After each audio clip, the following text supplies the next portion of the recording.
জমকালো আয়োজনে মালয়েশিয়া অনুষ্ঠিত হল বৈশাখী উৎসব। অভিনেতা ফজলুর রহমান বাবু, পাভেল, বাউল শফি মণ্ডল, শিল্পী লায়লা মেরির পরিবেশনায় মুগ্ধ হন প্রবাসী বাংলাদেশিরা। মালয়েশিয়া থেকে NTV staff correspondent Kayser Hamid হান্নানের পাঠানো রিপোর্টে দেখুন বিস্তারিত। মালয়েশিয়ার প্রবাসী তরুণ ব্যবসায়ীদের সংগঠন বিডি এলিট ক্লাবের আয়োজনে অনুষ্ঠিত হল বর্ণিল বৈশাখী উৎসব।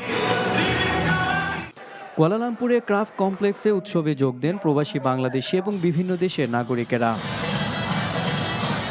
অনুষ্ঠানে প্রধান অতিথি ছিলেন মালয়েশিয়াস্থ বাংলাদেশের হাই কমিশনার মোহাম্মদ শামীম আহসান। উৎসবে বিশেষ আকর্ষণ হিসেবে যোগ দেন জনপ্রিয় অভিনেতা ও সঙ্গীত শিল্পী ফজলুর রহমান বাবু।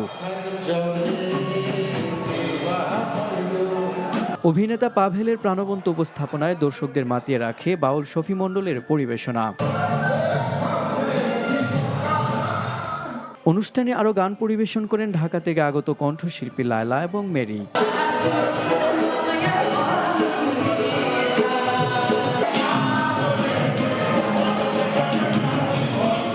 এছাড়া বাংলাদেশ স্টুডেন্ট অর্গানাইজেশন মালয়েশিয়ার শিক্ষার্থীদের পরিবেশনা ছিল চোখে পড়ার মতো। বৈশাখী আয়োজনে ছিল দেশীয় স্বাদের পিঠাপুলি আর নানা ধরনের খাবারের সমারোহ। বিভিন্ন বিশ্ববিদ্যালয়ে অধ্যয়নরত বাংলাদেশি শিক্ষার্থী, পরিবার নিয়ে আসা প্রবাসী ও তাদের সন্তানরা ব্যস্ত সময় পার করেন। প্রবাসে এ ধরনের আয়োজন দেশের ভাবমূর্তি উজ্জ্বল করে বলে জানান অংশগ্রহণকারীরা। মালয়েশিয়াতে এত বড় একটা প্রোগ্রাম এন্ড এত বাঙালি দেখে আমার খুব এক্সাইটমেন্ট লাগছে। এখানে অনেক বাঙালি দোকান, স্টল, অনেক কিছু আছে যেখানে আমরা বাংলাদেশের আমেজ অনুভব করছি।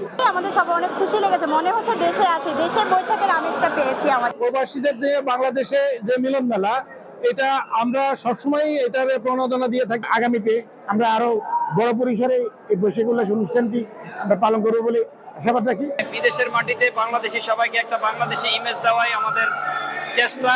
বিদেশের মাটিতে বাংলাদেশের সংস্কৃতি, বাংলাদেশের ভাষা, বাংলাদেশের কৃষ্টি কালচার আরো ফুটে উঠুক।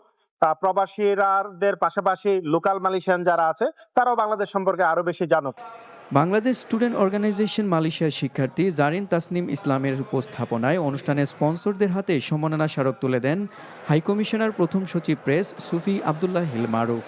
NTV international desk.